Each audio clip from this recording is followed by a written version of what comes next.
It's the first day of pre-season for Hoole Wanderers, and manager Nodz is excited for what his team has in store when they play Blacon Youth. About 5-6 years ago, I used to manage Tattenhall before Hoole, which is just outside of Chester. Couldn't generate the players out there, so made my own club in Hoole, middle of Chester. We've been going for about 2 years now. Started with 4 players, didn't expect it to take off like it did. We ended up getting like 15-16 lads, finishing in the top division, which I wasn't expecting that either. And then from there we didn't win a game in the top division, I'll be honest. We were not very good at all in the top division. Short 2 years that Nodz has been in charge, he's yet to bring the silverware home to his club, Hoole Wanderers, but we're hoping to change that. Week in, week out, we're going to be bringing you the story of Hoole Wanderers, and we're going to be showing you what it takes to run a Sunday League team and take it to the very top. So if you'd like to be involved, you'd like to be one of the first fans of this football club, subscribe, like, give it a share, and we'd really appreciate it. The league, you have 14, 15 teams, you all play each other once, and then it splits, and wherever you are in the table, you go either in Section A or Section A, big. We keep finishing in Section A and then getting trounced because all the teams are good standard, to be honest. But there's only one league in Chester Sunday District. Really? Yeah. So, it is tough. You get all the best players from around Chester playing on a Sunday. Due to it being pre-season and not the fact our cameraman lost an SD card in the middle of Preston, we've only got specific highlights of this clash between Blacon Youth and Hoole Wanderers. But let me promise you, there's goals, frills, spills, and all things Sunday League. Blacon Youth start the half as the much-expected better side. Intricate passing between the three midfielders seems a deep threat for Hoole. However, manager Nodz has done some scouting, bringing in a few new faces.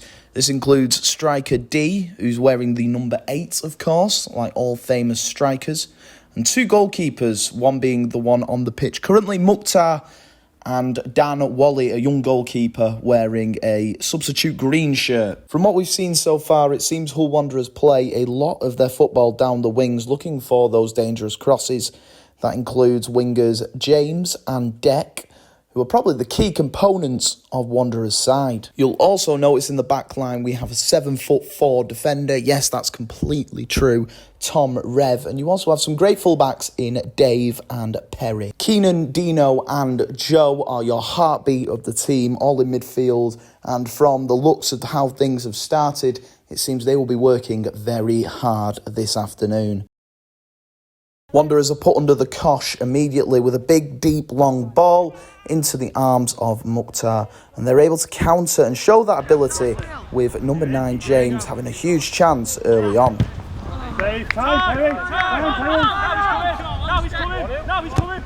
You may notice manager Nodz has a very hands-on approach. He's almost playing right wing back in that picture. Unfortunately, the extra man doesn't help and Blacon Youth get their goal, but the striker slotting it very comfortably into the right side of the goal. Hoole Wanderers come again with the same kind of aggression. Det Murphy charges forward and plays a mean ball into the path of James, who once again has a very similar chance, but puts it just past the far post. Wanderers decide to play out from the back, but unfortunately caught out, maybe due to the tiredness from not playing in a long time.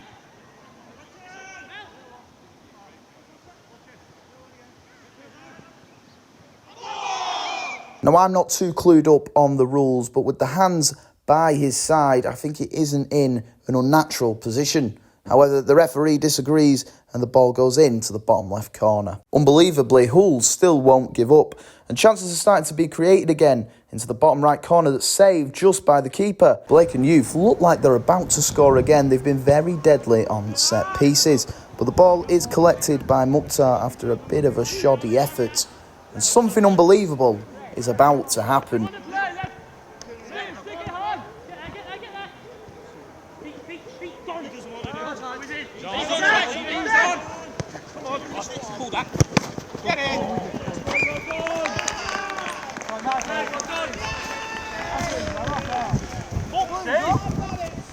A fast-paced move from Wanderers is cleverly finished by Murphy, who then pays a touching tribute to Diogo Jota as a lifelong Liverpool fan. It's officially game on, and striker D does well battling in the midfield, helping out.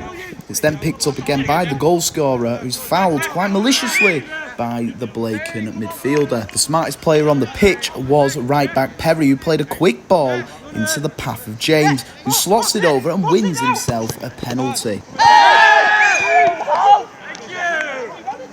The number 10 is handed the ball and is facing Hull Wanderers keeper last season. There's no match, however, as Dec Murphy is able to get his brace and a great start for the pre-season. Manager Nodz sees there's a game on his hands, and like most Premier League managers, when there is a tough game, there's only one thing you can do: sub yourself on. With debutant D feeling slightly tired, there's no better opportunity than the manager to put himself up front.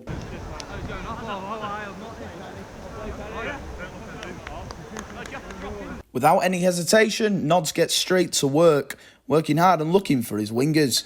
He even gets a shot on goal here. It's too tight of an angle, it might have even been a cross there, and Dec isn't able to finish the job. Unfortunately for Hoole though, Blacon Youth start to smell blood and take the game straight to them, starting a nasty counter-attack.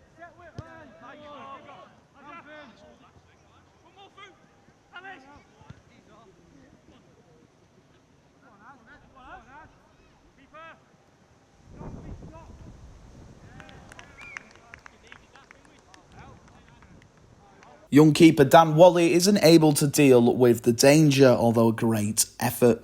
And Hull Wanderers look like they're going to be tasting a loss on their first game of pre-season. However, more chances were to come with a great big kick from the number 5 to the halfway line. It's once again James who finds himself on his own. Right-back substitute Vinny is usually a futsal player. Now, I'm not too sure on the rules of futsal, but I definitely know that this is a foul throw.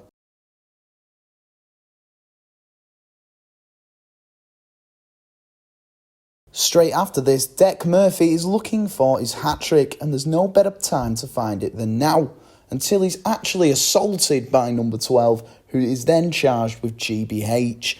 One of the worst challenges I've seen in a long time. He just kind of sits on him, which was odd, but, you know, hey-ho. Time is running out for Wanderers, and there's very few chances left in this game until manager Nodz is found on his own in space. He takes a first-time volley, and then an overhead kick's found by the centre-back, but just won't go in. The last goal of the game was found by Blacon Youth, who play a mean whip cross in, and it's headed in comfortably by Maradona. Until actually we all realise that he's handballed it with both hands into the goal.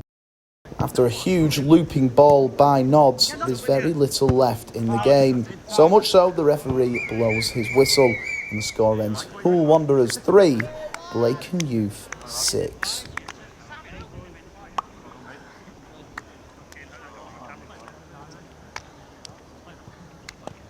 I thought first half was a bit poor. You get rusted. I haven't played for about 3 or 4 months, have we, really properly? But second half got into it. They were a good side, came out fresh, but I think we pulled it back. But it's pre-season, isn't it? So get some goals. I see a lot of positives moving forward, as in, like, you know, we do create a lot of chances, but me personally, I just feel we're a bit dodgy at the back. You know, any time the other team gets a chance, we score pretty much. So maybe securing the defence a bit stronger, and maybe in the campaign, you know, trying to recruit a few better players. Not that I'm saying the players are bad, but you know what I mean.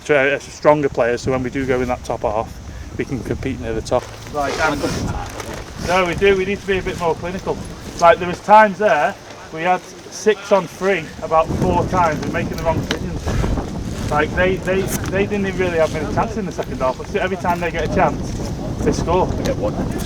Yeah, that's what I mean. But every time they get a chance, they score. We need to be a bit more smarter. Give them a couple of shit goals as well. Yeah, and we gifted up. Listen, obviously we gifted them about 3 goals. Yeah, so you know, another day we're in the match. But obviously a few positives. We're missing a lot of players today.